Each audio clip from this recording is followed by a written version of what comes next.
సృష్టికి మూలం అన్నిటిలో సగభాగమైన మహిళలు నింగి నుంచి నేల దాకా అన్ని రంగాల్లో పోటీ పడుతూ ముందుకు దూసుకుపోతున్నారని, మహిళల భద్రత, గౌరవం, సాధికారత లక్ష్యంగా మహిళా అభ్యున్నతి ధ్యేయంగా కూటమి ప్రభుత్వం పనిచేస్తుందని మంత్రి సుభాష్ పేర్కొన్నారు.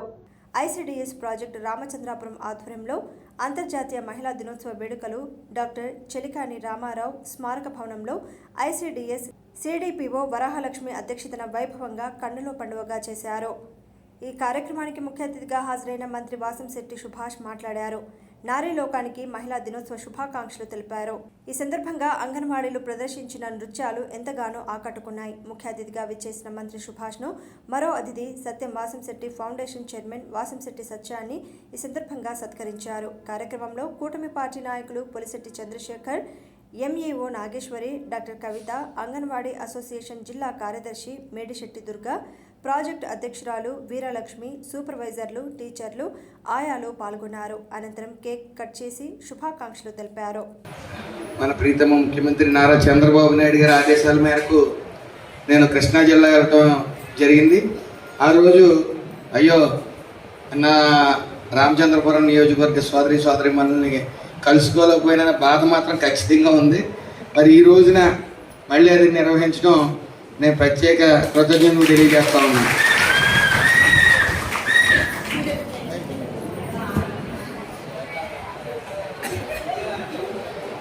ముఖ్యంగా ఈ సృష్టికి కారణభూతులైన మహిళలందరికీ కూడా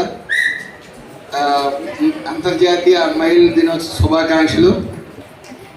మొదలది అయితే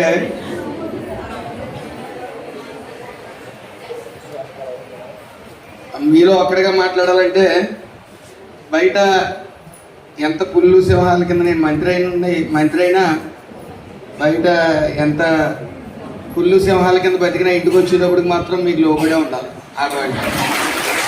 అయితే ముఖ్యంగా నేను నా విషయానికి వస్తే, ఎందుకంటే వినపోయేటప్పటికి ఆ సెక్షన్ వేరేగా ఉంటుంది. మీతో మాట్లాడకపోవటం, చెప్పినా వినకపోవటం, అంటే వినకపోవటం అంటే విన్నట్టు వదిలేయటం, ఈ టార్చర్లు మామూలుగా ఉండవు. ముఖ్యంగా నా విషయానికి వస్తే ఇంట్లో నానమ్మ, అమ్మ, ఇద్దరు చెల్లెళ్ళు, ఇద్దరు కూతుళ్ళు, ఇంటికి వెళ్ళేటప్పటికి ఇంకా వాళ్ళు చెప్పినట్టే బయట ఎలా ఉన్నా సరే ఇంటికి వెళ్ళేటప్పటికి వాళ్ళు మాట వినవలసిందే. అదే విషయం ఇంక నాకు ఇద్దరు కవల పిల్లలు, చాలా నెలల తర్వాత ఇద్దరు కవల పిల్లలు. అయితే ఆ గర్భసంచి మధ్యలో పొరొచ్చి వేరే ఉమ్ము నీరు ఉంటుంది ఇద్దరికి.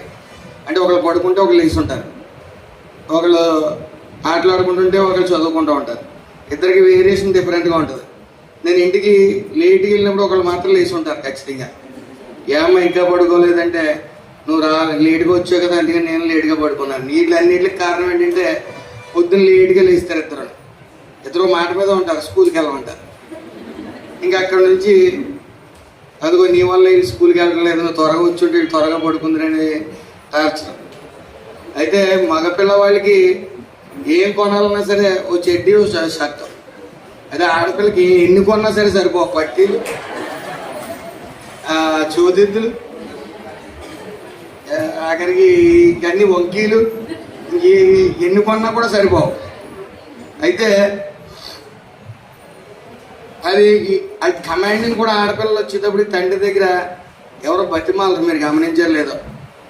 అయితే నా కూతురు అయితే బతిమాలరు.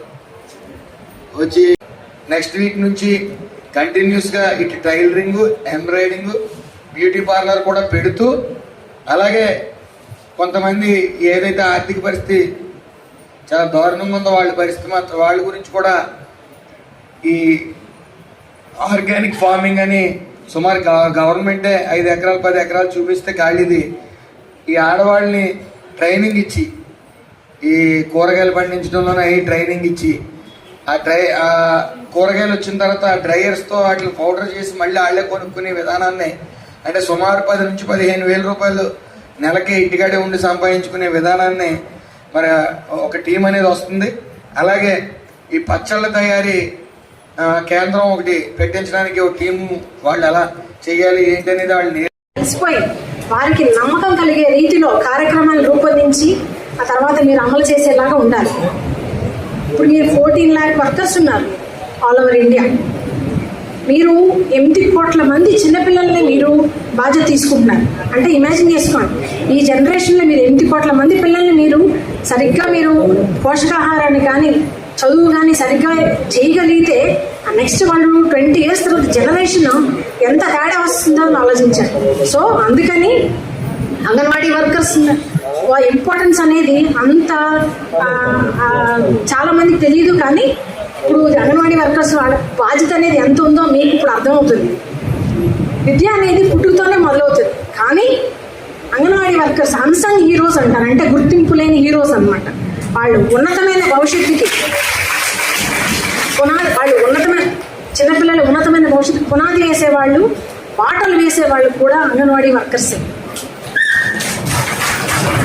ఆ తర్వాత మీలో ఉన్న అంకిత భావం, సానుభూతి, సృజనాత్మకత వల్ల ప్రతి పసిబిడ్డకి నేర్చుకోవటానికి, ఆరోగ్యవంతంగా ఎదగడానికి, సమాజంలో గౌరవంగా జీవించడానికి పునాదులు అనేవి అంగన్వాడీ వర్కర్స్ వల్ల ఏర్పడతాయి.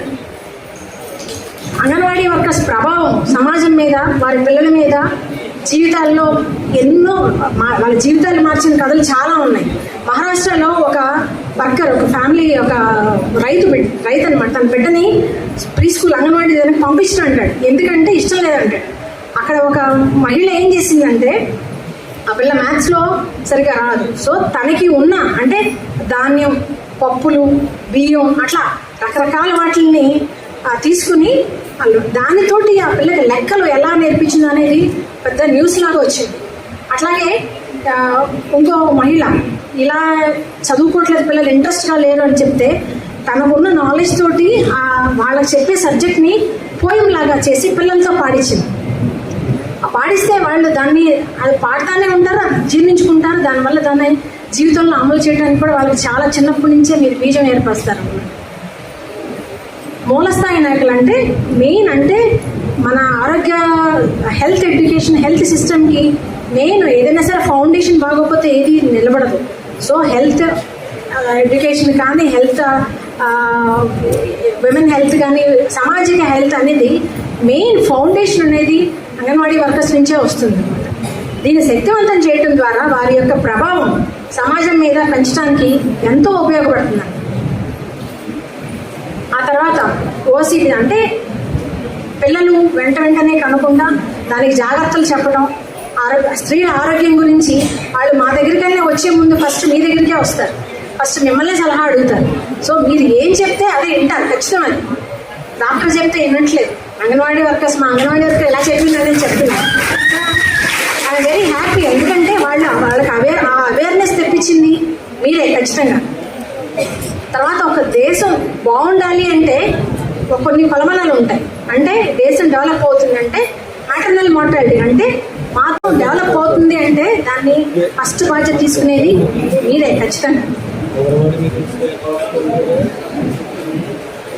అసలు విమెన్స్ డే పుట్టిందే విమెన్ దగ్గర నుంచి. అమెరికా అండ్ యూరోప్లో విమెన్ లేబరర్స్ పెద్ద గొడవ చేస్తే అప్పుడు ఈ విమెన్స్ డే స్టార్ట్ అయింది. సో అంగన్వాడీ ఉద్యోగుల, మహిళా కార్మికుల కృషిని గుర్తించుకోవడానికి ఇది చాలా మంచి అవకాశం, మంచి రోజు కూడా. అంగన్వాడీ వర్కర్ సేవల్ని గౌరవిస్తూ వారికి మెరుగైన వేతనాలు, పనిభారం తగ్గింపు, ప్రభుత్వ పరిరక్షణ వంటి వాటిపై ఈనాడు ప్రభుత్వం దృష్టి పెడుతుందని భావిస్తూ సెలవు తీసుకుంటాం.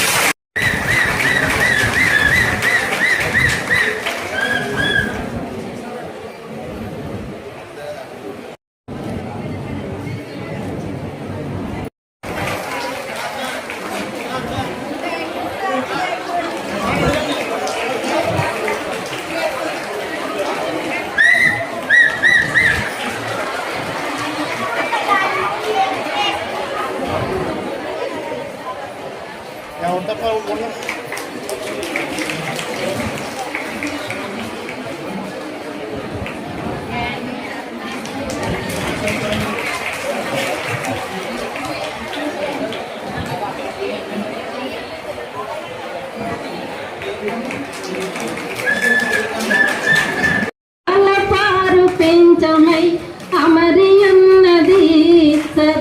వానికెత్తు నిత్యమై వన్నెకున్నది.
కొంచెం వెనక్కి రావు మనగంట కదా.